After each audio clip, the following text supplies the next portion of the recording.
আসসালামু আলাইকুম এভরিওয়ান, কি অবস্থা সবার? আশা করি ভালো আছেন। আজকে চলে আসলাম ইন্টারেস্ট একটা খেলা নিয়ে। আমার সাথে আছে শাকিল। তো শাকিলকে আমি 5টি প্রশ্ন করব, পারে তার জন্য রয়েছে আকর্ষণীয় পুরস্কার। একটি কোশ্চেন যদি পারে, একটি প্রশ্নের উত্তর যদি দিতে পারে তার জন্য রয়েছে 100 টাকা। আমি এরকম 5টি প্রশ্ন করব, 5টির উত্তর দিতে পারলেই তার জন্য রয়েছে 500 টাকা। শাকিল, তুমি কি রেডি? Yes, ready. ওকে। বাংলাদেশের জাতীয় ক্রিকেট দলের প্রথম অধিনায়ক কে ছিল? শামীম কবির। তুমি কি শিওর? শিওর। যদি ভুল হয়? নো, এটা শিওর। আহ দর্শক বিন্দু, শাকিল রাইট অ্যান্সার দিয়েছে, তার জন্য রয়েছে 100 টাকা। তো এই যে শাকিল, 100 টাকা। তুমি কি নেক্সট উত্তর দিতে প্রস্তুত? ইয়েস। ওকে। বাংলাদেশের মুশফিকুর রহিম কত সালে অভিষেক ম্যাচ খেলে? এটা হইছে গিয়া 2005 সালে। 2005 সালে? ইয়েস। এবারও মনে হয় রাইট অ্যান্সার দিয়ে ফেলেছে শাকিল। তুমি কি কনফার্ম? Yes, confirm. আচ্ছা, এবারও শাকিল রাইট অ্যান্সার দিয়ে ফেলেছে, তার জন্য রয়েছে আরো 100 টাকা। নেক্সট কোশ্চেন, উত্তর দিতে রাজি? ইয়েস। ওকে।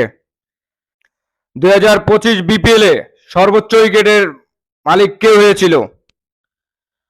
2025 সালে বিপিএল এ এটা আছে তাসকিন আহমেদ। তুমি কি কনফার্ম? Yes, confirm. তোমার কি এটা right answer? Yes, right answer. এটাও বোধহয় রাইট অ্যান্সার দিয়ে বললো শাকিল। এতগুলা কোশ্চেন কোথায় থেকে শিখছো? এগুলা তো খেলা দেখছি না, বিপিএল।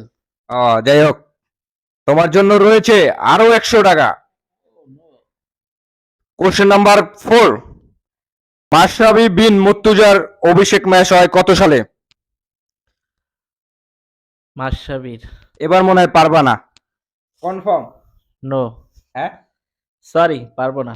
আচ্ছা, পারলো না, তাই জন্য আর কি আমি দিলাম না, টাকাটা নিলামও না। Next, last question, 5 question. রাজি? ইয়েস। ওকে। সাকিব আল হাসান কত সালে অভিষেক ম্যাচ খেলে? সাকিব আল হাসান। এটা তো কষ্ট করা কথা না। দর্শক বিন্দু, এই পারে না শাকিল, লাস্ট কোশ্চেনটা পারে না। যেহেতু শাকিল 3টা দিচ্ছে, তার জন্য রয়েছে অসংখ্য ধন্যবাদ। সে 3টা কোশ্চেন দিতে পারছে। কটা কোশ্চেন দিছস? 3টা না 2টা? তিনটা। 3টা। যাই হোক, 3টা কোশ্চেন দিতে পারছে, আর 2টা কোশ্চেন দিতে পারে না। শাকিলকে অসংখ্য ধন্যবাদ। আর আমাদের এরকম ভিডিও পেতে হলে আমাদের ইউটিউব চ্যানেল, ফেসবুক পেজ অবশ্যই ফলো দিয়ে রাখবেন। আল্লাহ হাফেজ।